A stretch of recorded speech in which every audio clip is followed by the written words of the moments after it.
जय जिनेंद्र. पंचपरमपद प्रणम करी शारद माथ नमाय. मुकुट सप्तमी व्रत कथा भाषा कहू बनाय.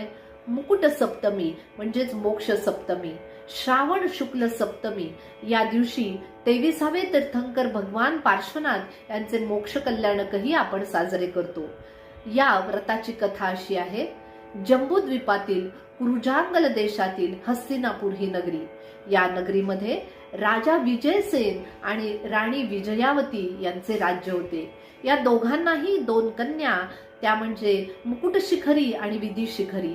या 2 कन्यांमध्ये अतिशय स्नेह, अतिशय प्रेम होते आणि हे पाहून राजाने दोघींचाही विवाह एकाच राजपुत्राशी त्रिलोकमणीशी करून दिला.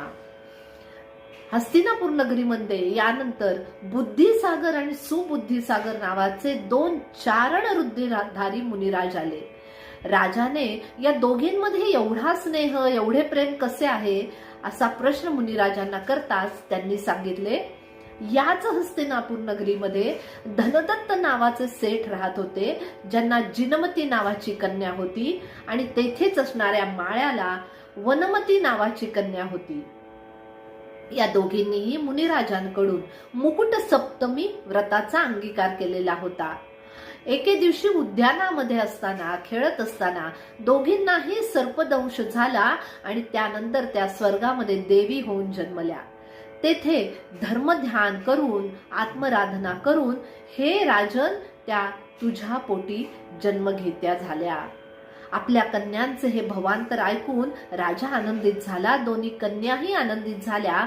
यानंतर दोघींनीही 12 व्रतांचा अंगीकार करून परत एकदा मुकुट सप्तमी व्रतास सुरुवात केली. ओम ह्रीम श्री ऋषभ तीर्थंकराय नमहा याचा जाप करीत त्यांनी अष्टद्रव्याने जिन मंदिरामध्ये जिनपूजा केली आणि हे व्रत 7 वर्ष त्यांनी केले. त्या दिवशी म्हणजे श्रावण शुक्ल सप्तमीच्या दिवशी प्रोषद उपवास करून शेवटी अंतसमयी समाधी मरण साधून दोघीही 16व्या स्वर्गामध्ये इंद्र आणि प्रतींद्रिय झाल्या. आपल्या स्त्रीलिंगाचा छेद त्यांनी केला.